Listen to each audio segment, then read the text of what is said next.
The death of Suleiman the Magnificent ended a run of 10 great Sultan caliphs on the bounce, one after each other, who were great in their own right. And that time period corresponded between the years 1299 and 1566, so a period of 267 years. The next 9 caliphs would be around for only 90 years, and they would be weak sultans with very little power and with very little achievements. But the question is, what brought about such an abrupt change in the caliber of the caliph in the house of Osman? And how would the empire fare in these 90 years? Let's check it out.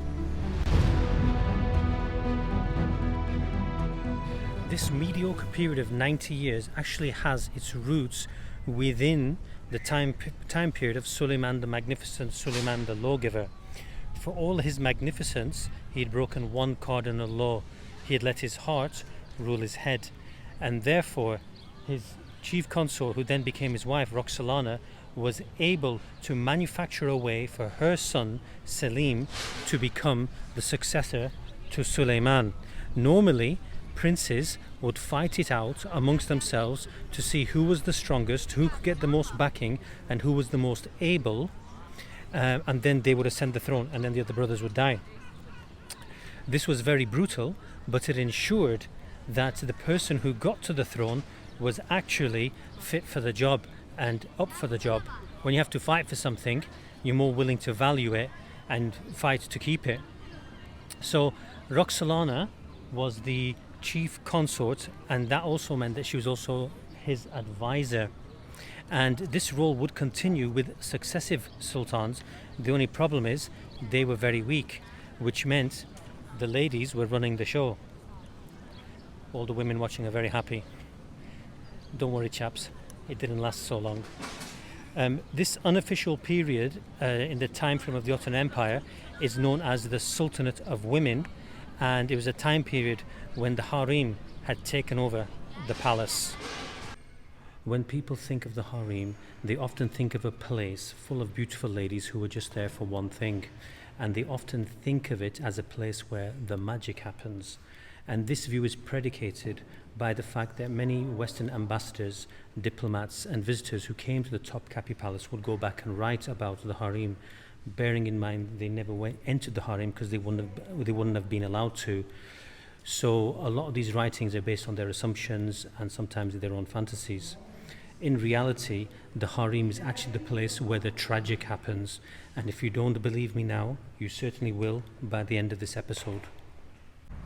Selim II succeeded his father Suleiman the Magnificent to become the Khalifa of the Ottoman Empire, and it was well known that he wasn't really interested in affairs of state and running government. He was more interested in drinking, and therefore he is known as Selim the Sot. One day, presented in front of him was a beautiful, intelligent Venetian girl who the Ottoman navy had caught out at sea. She was called Nurbanu, and very quickly she became his favorite concubine. And when Selim became the caliph, she became his hasiki, and therefore one of the main advisors for him. She remained in the Topkapi Palace throughout the reign of Selim, and together they had one son and 4 daughters. Selim II only became the caliph because he didn't have any surviving brothers. His elder brothers had died before Suleiman the Magnificent had died.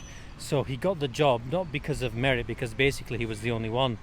And he was a character who wasn't really interested in running a government, in politics and things like that. So he actually withdrew from the capital of Constantinople, and he moved himself to this city, Edirne, which was the previous Ottoman capital, a lot more quiet and a lot out of the way.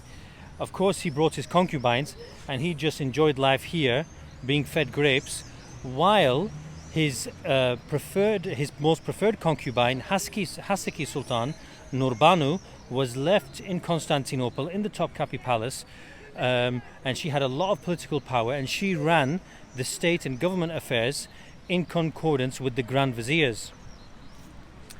Now, Selim II actually was quite unpopular, After all, he's following after Suleiman the Magnificent, so he's got a lot to live up to, and he's just enjoying life. So for that reason, he decided, in order to increase his popularity and his standing amongst his people, he needed a war victory. And he decided that he would break a truce with the Venetians, and this led to the famous naval battle of Lepanto, where there was what we call a holy league, basically a crusade at sea, against the Ottomans in 1571. And unfortunately for Selim II, it was a devastating defeat. And the result of this naval defeat was that it confined the Ottomans to the eastern Mediterranean. They would never be able to get to the western Mediterranean and then out into the Atlantic, and therefore they completely missed out on the age of exploration that the other European empires were going through. And at the time when Selim was being fed his grapes over here, that wasn't such a big problem. But 200 to 300 years down the line, that would lead to the rise of other empires like the British and the French, and those empires would have a significant role on what would happen at the end of the Ottoman Empire. Things were starting to go wrong for the inept Sultan. If you want to know more about what happens in the end, make sure you press subscribe and the bell button, and you'll see the interesting role that Britain and France play initially with the Ottoman Empire and then at the end with the Ottoman Empire. In 1574, Selim II was having a shower, but he was drunk, so he slipped on the marble floor and banged his head and died. And Nurbanu then decided she was going to keep his death a secret. She only told the Grand Vizier, and the security in the harem was very, very tight to allow her son Murad time to get to the palace and claim the throne. This would have been the perfect time for a half-brother and his mother to usurp the throne, which she didn't want. So she hid his body in an ice box for 12 days, and then Murad presented himself at the Divan gate, and that's when it was revealed that Selim II had passed away. She then informed Murad that he had to kill his half-brothers to prevent any contention for the throne. Reluctantly, he agreed, and he did it. And because of the death of these 5 half-brothers, the mother of one of them committed suicide. Like I said, more tragic than magic. When Murad ascended the throne, his mother got a new title. It was called Walida Sultan, which means Queen Mother. And she was the first Queen Mother that the Ottoman Empire ever had, and essentially it was a position created by Nurbanu for Nurbanu. And as soon as she attained this position, it became the highest title a woman in the empire could attain. And she started to put people in places of power who she trusted to strengthen herself. She had more power as a Walida Sultan than she did as a Hasaki Sultan.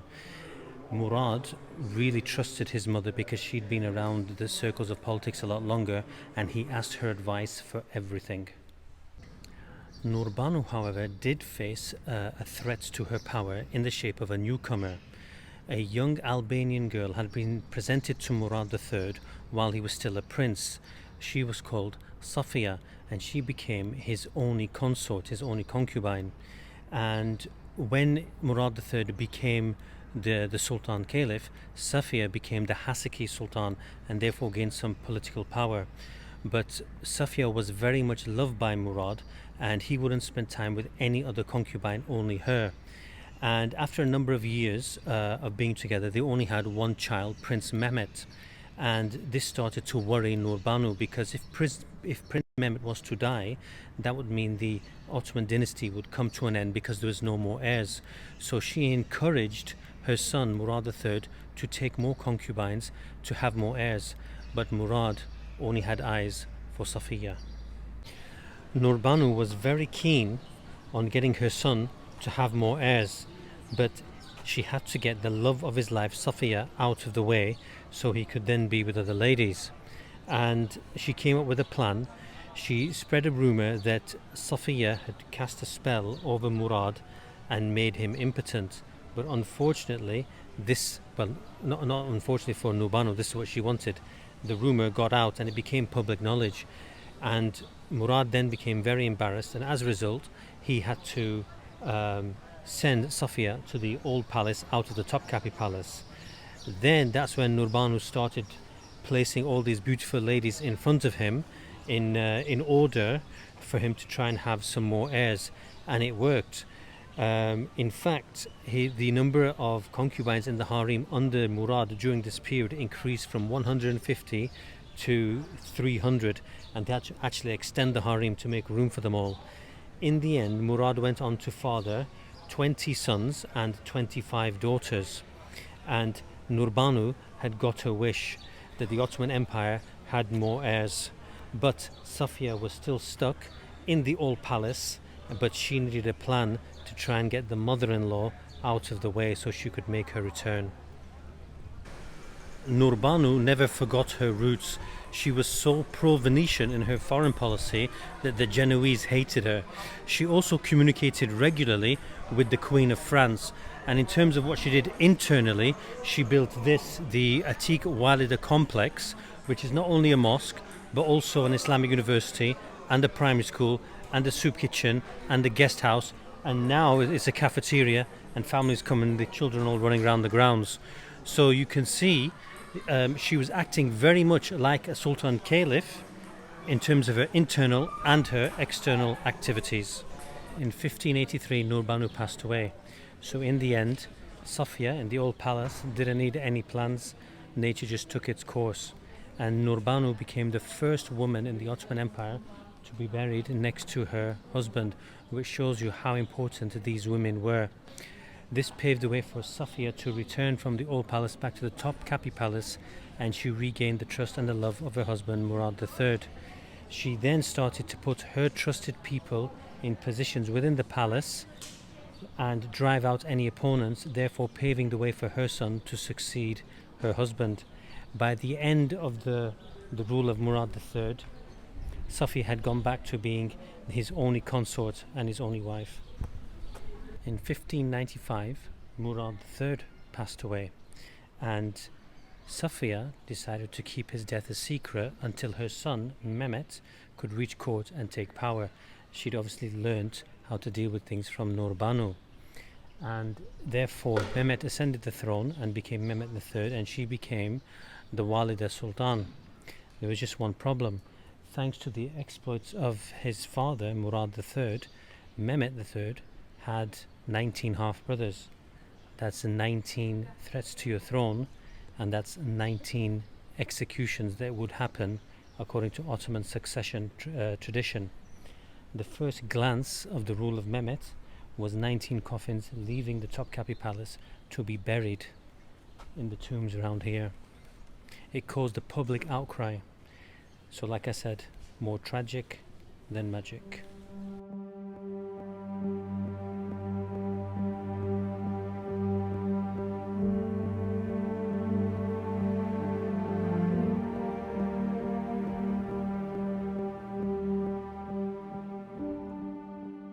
As Walida Sultan, Safiye had lots of power, and she used it very much like Nurbanu.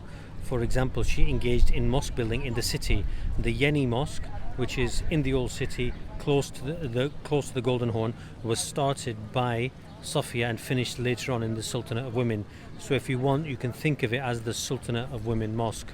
In terms of her foreign policy, again, very much like Nurbanu, she was very pro-Venetian. But it was during her time that an interesting relationship began between Britain and the Ottoman Caliphate. The Queen of England, Queen Elizabeth I, was Protestant and having lots of problems with Catholic Europe. She was getting very isolated. She needed allies, so she appealed to the Ottoman Empire, and she and Safiye would engage in correspondence very often. And this was the beginning of a long relationship between the two. And at the beginning, Britain needed the Ottomans. But you'll see in about 200 years' time, the Ottomans needed Britain. And Britain would come to the help of the Ottomans. And then something changed. But you'll learn more about that if you subscribe and watch the next episodes. It didn't matter how much power a Walida Sultan had. She was only in power as long as her son was in power. As soon as the son died or was deposed or whatever, she left power and went back to the old palace. And that's exactly what happened with Safiye. Her son, Mehmed III, did not last very long. He died, and when the new caliph came in, Sultan Ahmed the First. Yeah, the Sultan Ahmed the First. He deposed her, and then his women, his Walida Sultan, and especially his Hasiki Sultan, went on to play a very significant and very long role in the harem, which no other woman had ever played before.